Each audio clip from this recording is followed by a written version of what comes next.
Halo, kita jumpa lagi. Ya, sekarang di video ini kita bakal ngebahas tentang hukum pertama Newton. Hukum pertama Newton sering juga disebut sebagai hukum kelembaman. Hukum pertama Newton, oke kita tulis di sini kali ya.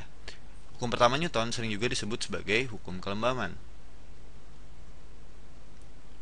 Hukum kelembaman.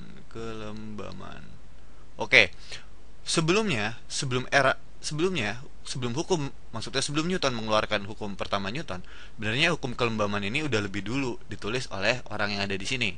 Siapakah orang yang ada di sini? Ini adalah Galileo. Kalau yang udah sering baca buku fisika sering banget dengar nama ini, Galileo. Berarti yang ini adalah Newton ya kan?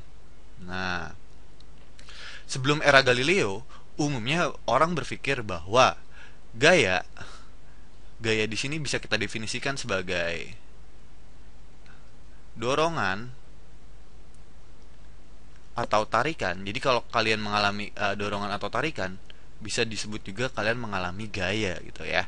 Nah, di gaya ini diperlukan untuk mempertahankan benda agar tetap bergerak dengan kecepatan konstan. Oh, kayak gimana sih bentuknya? Nah, sebelum kita tahu itu lebih dalam, coba kita baca dulu hukum Newton ini. Atau ya tadi hukum kelembaman juga gitu. Oke, coba baca. Sebuah benda tetap pada keadaan awalnya yang diam atau bergerak dengan kecepatan sama, kecuali ia dipengaruhi oleh suatu gaya yang tidak seimbang. Dengan kata lain, kita bisa nulis hukum ini kayak gini. Si bendanya tadi tetap diam, berarti awalnya diam, akhirnya diam. Dia malas untuk gerak, mager gitu ya. Berarti dia diam, akan terus mempertahankan posisinya untuk tetap diam. Nah, si benda ini inersia gitu. Inersia itu bisa disebut juga kemalasan itu. Kemalasan atau kemalas gitu ya. Kemalasan. Nah, si benda ini tetap mempertahankan posisinya diam dan dia akan terus diam gitu.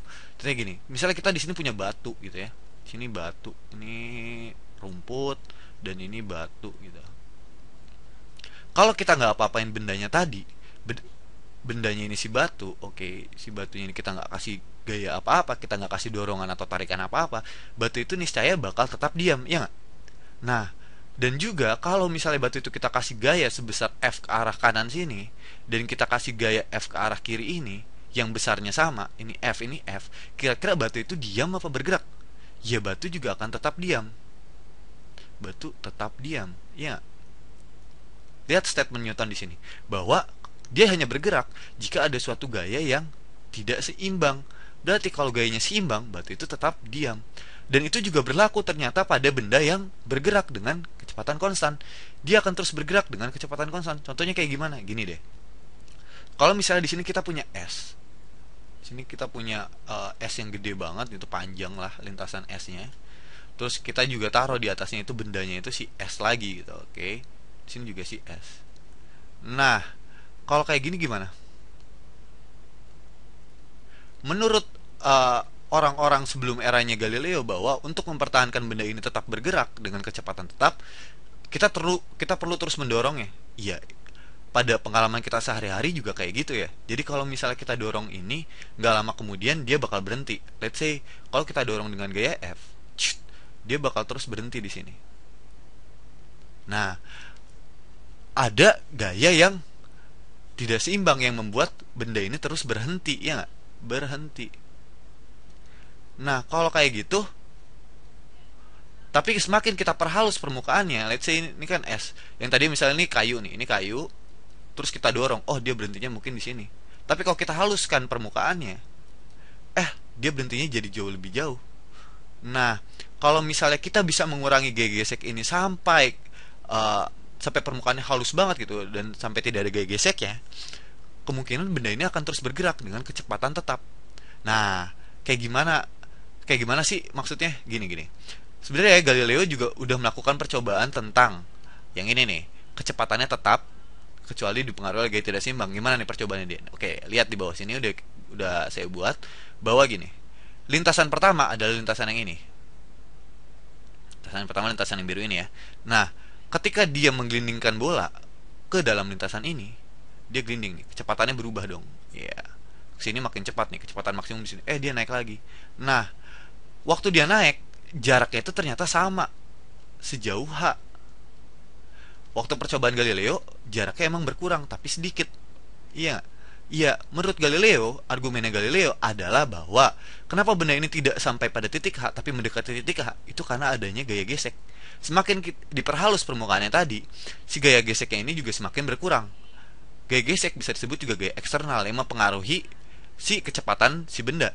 Oke, dia jadi makin seret, tetap ketinggiannya hampir sama ya ke sini ya. Nah, ketika lintasannya itu dibuat eh, lebih jauh kayak gini bentuknya, si benda tadi akan tetap mempertahankan posisinya untuk tetap pada tinggi ini gitu. Artinya dia tetap berada pada posisi si H juga gitu. Nah, gimana kalau lintasannya kayak gini? Sama aja ternyata. Dia tetap pada posisi ini. Sekarang kalau kita permukaannya kita buat lurus gimana? Oh, dia akan tetap bergerak dengan kecepatan tetap. Oke, gitu. Nah, ya, gimana sih contoh dalam kehidupan kita sehari-hari? Gini deh, coba. Coba sekarang kalian ngebayangin kalau sekarang kalian ada di ini misalnya gerobak. Oke, ini gerobak.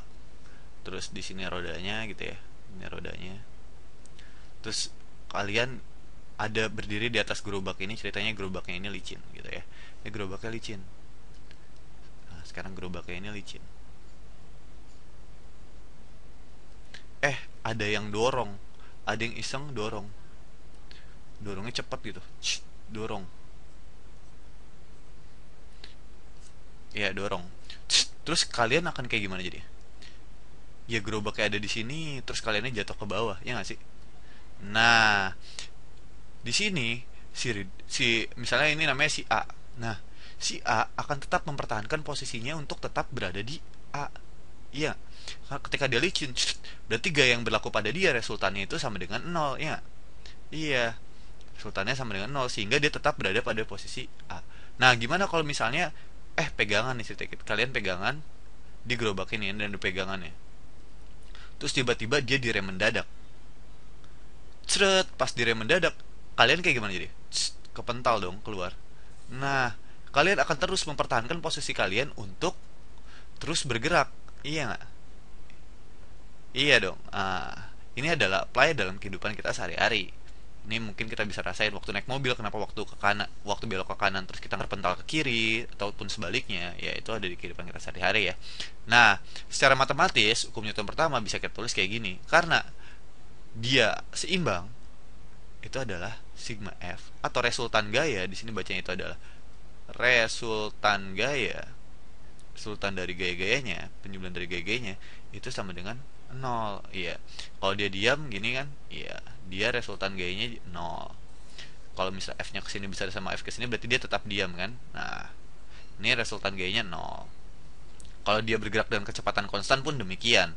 Dia resultan gayanya itu sama dengan nol karena dia nggak punya percepatan. Apa sih percepatan? Kita bahas di video selanjutnya.